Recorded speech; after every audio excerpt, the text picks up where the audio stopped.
Caros alunos e alunas, bom dia, boa tarde, boa noite, mais uma vez. Hoje estamos aqui para tratar, dentro do tema geral América Latina no século XX, o caso do México, a Revolução Mexicana, nosso tema central, então, dessa apresentação de hoje. Imediatamente eu vou dividir aqui a minha tela com vocês. Estou compartilhando. E temos aqui. Enfim, Revolução Mexicana, um processo, digamos, que explodiu a partir de 1910 e vai se extinguindo na violência revolucionária até que se chega a uma fase de estabilização em 1929. De uma visão muito geral, os antecedentes da Revolução. O México, no final do século XIX, início do século XX, primeira década do século XX, foi governado por um dirigente chamado Porfírio Díaz. Ele governou o México quase de forma ininterrupta, uma breve interrupção, 1880-84, de 1875 a 1911, a partir de uma série de reeleições que ele conseguia, modificando a Constituição sempre quando se aproximava do final do seu mandato presidencial. Então, Porfírio Díaz foi a figura central da política mexicana, da estrutura mexicana, né, nesse período. E esse porfiriato assumiu características de um governo oligárquico, né, extremamente centralizado, baseado no seu apoio no chamado caciquismo, que seria mais ou menos o equivalente ao coronelismo no Brasil. Então, o apoio dos grupos de grandes proprietários de terras, né, do interior do México, dos vários estados mexicanos. Isso. E, do ponto de vista também político, a repressão àqueles setores, digamos, que discordassem das suas práticas. Esse sistema político, né, ele permitiu que convivessem esse México, digamos, mais arcaico, mais ligado às tradições, ao modelo originado do período colonial, de produção, de economia, para uma convivência com setores modernizantes, como em toda a América Latina no final do século XIX, essa tendência modernizante ela aconteceu. E essa modernização, no campo principalmente econômico, teve importante papel os chamados científicos, um grupo de intelectuais mexicanos e agentes políticos, empresários em alguns casos, que adotaram as teses positivistas. Então, os científicos são a corrente positivista no México, que defendia, né, essa modernização voltada, né, entendida como o avanço no sentido da industrialização. Então, processo de urbanização, processo de industrialização que correm paralelamente e que vão levando a modificações na estrutura econômica mexicana com correspondência de modificações também na estrutura social. Perfeito? A agricultura de exportação, a mineração, tá, foram muito impactadas, principalmente pela construção de ferrovias. Eu posso mostrar aqui um mapa para vocês. Certo? Então, aqui são charges que mostram a maneira do Porfírio Díaz governar, empregos, contribuições, empréstimos para as elites, né, do interior, para os grandes proprietários do interior, muito semelhante ao que acontecia no Brasil, só que no caso o poder no México está personalizado na figura, né, do Porfírio Díaz, e aqui, né, os críticos dele que mostravam que a cada reeleição a impopularidade dele aumentava. Não é isso? Ao invés de melhorar a sua posição, o envelhecimento do próprio regime, identificado na figura do próprio dirigente máximo, não é isso? Depois de 30 e tantos anos no poder, era uma realidade. Aqui o que eu comentei, né, o avanço da construção de ferrovias por todo o interior do México, aqui a rede ferroviária, a partir de 1910, quando o Porfírio Díaz, né, sofreu o processo da Revolução. Então vejam, a quantidade de quilômetros de ferrovias em 1880 e a partir daí até mais ou menos 1910, 1911, né, quase mais de 20 mil quilômetros de ferrovias foram construídas. E essas ferrovias ligavam os portos ao interior, às áreas produtoras do interior, principalmente os portos de Veracruz, Tampico e Matamoros. Mas o principal era o porto de Veracruz. Ora, essas ferrovias, elas trouxeram um impacto muito forte, isso, na sociedade mexicana do interior. Tá? Antes de falar desse impacto, vamos falar das indústrias de transformação, basicamente tecidos, metalurgia leve e o petróleo, que começa a ser explorado por empresas estrangeiras, todas essas atividades com muita presença do capital externo, britânico, francês e norte-americano. Então, Porfírio Dias era bem visto por esses governos do exterior que interpretavam que o México era um local, né, para investimentos das suas empresas, dos seus grupos privados. Tá certo? As principais consequências, então, principalmente dessa modernização conduzida por um Estado centralizado, sem ouvir os reclamos dos setores mais populares, tá? E fazendo todas essas mudanças, gerou, em primeiro lugar, o crescimento desses novos setores sociais urbanos, camadas médias e proletariado industrial, que começam a ter demandas específicas e que não conseguem ver essas demandas enfim, resolvidas ou atendidas, porque o sistema político está completamente bloqueado na figura do Porfírio Dias e do método de governo dele, baseado no caciquismo. Tá? Por outro lado, o campesinato indígena do interior também está muito descontente, porque com o avanço das ferrovias, as terras que eles trabalhavam sob um sistema de ejidos, que é o território em que essas comunidades trabalhavam de forma comunitária, né, a terra, e o fruto do trabalho era dividido entre a própria comunidade, tudo bem? Essas terras começam a ser tomadas pelos especuladores, tomadas por aqueles que veem os benefícios da chegada desse novo meio de transporte para essas regiões do interior. Então, uma questão muito séria da Revolução Mexicana, fundamental, é a questão da terra, a perda pelas comunidades indígenas, principalmente no sul do México, né, do acesso à terra por esse processo de especulação com que advindo da construção das ferrovias, da chegada das ferrovias. Tá? Os grandes grupos de proprietários se beneficiaram e concentraram mais ainda a propriedade. Em 1910, pela primeira vez, Porfírio Dias é desafiado por um candidato dissidente das oligarquias, chamado Francisco Madero, governador de um dos estados mexicanos, tudo bem, mais ao norte, e ele então organiza uma frente, né, eleitoral composta por oligarquias dissidentes e camadas médias urbanas. Defende o fim das reeleições na Constituição, uma mudança constitucional, e ele então, né, coloca pela primeira vez para Porfírio Dias uma ameaça em termos de disputa presidencial. Tudo bem? E nesse sentido, a campanha de Madero vai crescendo, principalmente nas cidades, vai tendo apoio. O governo Dias manda prender Madero, acusando-o de estar incitando a movimentos de revolta armada, o que não era uma verdade, mas de qualquer maneira, um discurso que ele fez foi interpretado dessa maneira.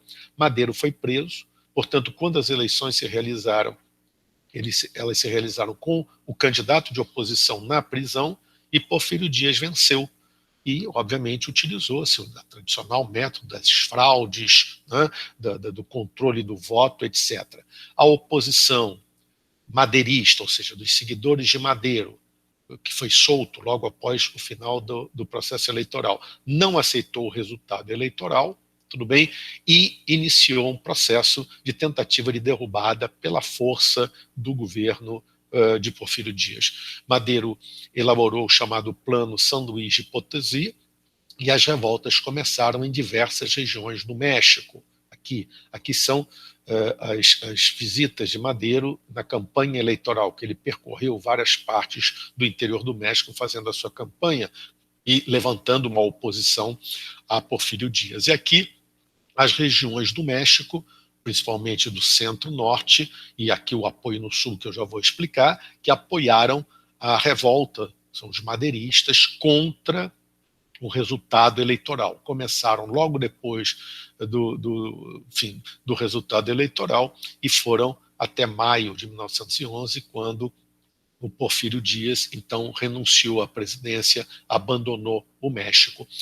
Importantíssima, né, nesse processo a participação de lideranças populares como Emiliano Zapata, no Sul, levantando as comunidades indígenas, e Francisco Pancho Villa, no Norte, apoiado por vamos chamar, um exército muito vinculado aos peões do gado. Então, quando a gente vê aqui, né, essa área do Sul, tá, é um movimento basicamente liderado pelo Emiliano Zapata, um movimento de indígenas que querem o retorno das suas terras à sua propriedade. Eles querem a volta dos herridos. Tá?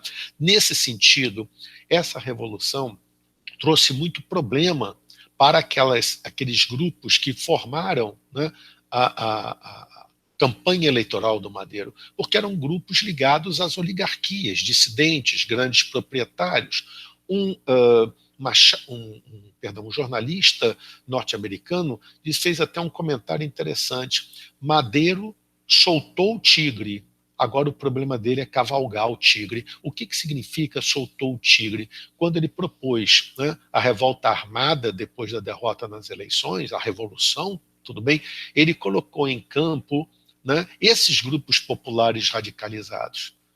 Né, o que não aconteceu, por exemplo, no Brasil na Revolução de 30, tudo bem? Não houve participação de setores populares radicalizados aqui no Brasil, foi um movimento basicamente de setores oligárquicos, dissidentes. Então, o grande problema é que Madero, né, precisa agora atender aos reclamos desses setores radicais, mas se ele atender aos setores radicais, o que vai acontecer? Tudo bem, ele vai perder o apoio dos grandes proprietários. E foi o que aconteceu.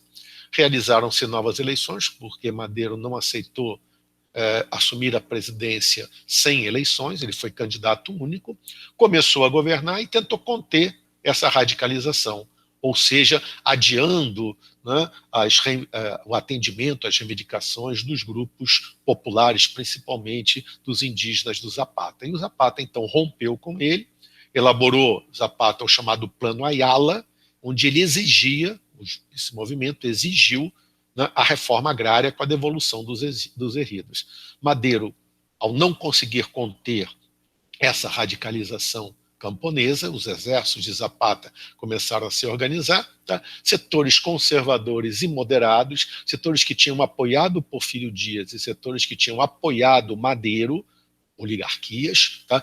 Com o apoio de setores militares que viam na radicalização camponesa a desordem, né? Derrubaram Madero e o vice-presidente e eles foram assassinados. A partir daí, é uma fase de muita instabilidade política, com idas e voltas, que aqui para vocês não é fundamental que vocês saibam. Aqui, por exemplo, a entrada de Zapata e Pancho Villa, os dois aqui, e Pancho Villa sentado na cadeira de presidente da República em 1914, quando tomaram a cidade do México, avançaram sobre a cidade do México, a capital, para fazer as suas exigências, mostrando a força desse movimento popular. Tá? Aqui, né, a campanha dos diversos exércitos, enfim, detalhe demais, os grupos como estavam divididos. O importante desses mapas é vocês perceberem como havia uma divisão e um confronto interno muito forte no processo revolucionário mexicano. Não havia uma liderança única. Logo, tá, a violência política foi uma realidade. Assassinato de Madero e do vice-presidente, assassinato do outro presidente chamado Carranza, aqui o assassinato de Zapata em 1919 e o assassinato de Pancho Villa, quando na verdade ele já tinha até se retirado da vida política na década já de 1920, aqui essas lideranças assassinadas aqui. Perfeito?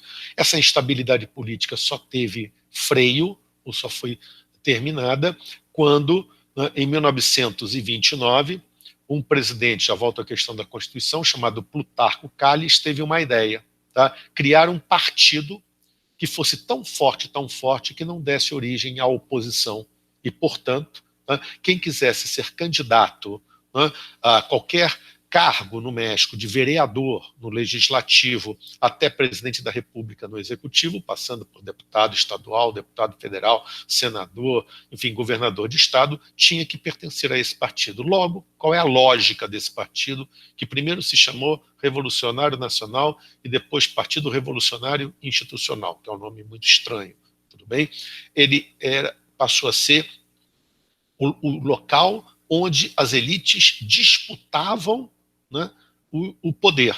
Ou seja, briga interna, disputa interna. Quem vai ser o candidato? Ah, vai ser fulano. Mas depois que fulano foi escolhido o candidato, todos os demais aceitavam e, portanto, evitava-se, né, o confronto entre as elites, que poderia permitir de novo a participação dos setores populares nessa vida política e numa radicalização indesejada por esses setores das elites mexicanas. Então, as elites mexicanas criaram, através desse Partido Revolucionário Institucional, um organismo forte, tudo bem, que impedia a participação efetiva de setores populares na luta política, controlava. Foi o modelo mexicano que durou até 1995. Esse modelo foi completamente triunfante.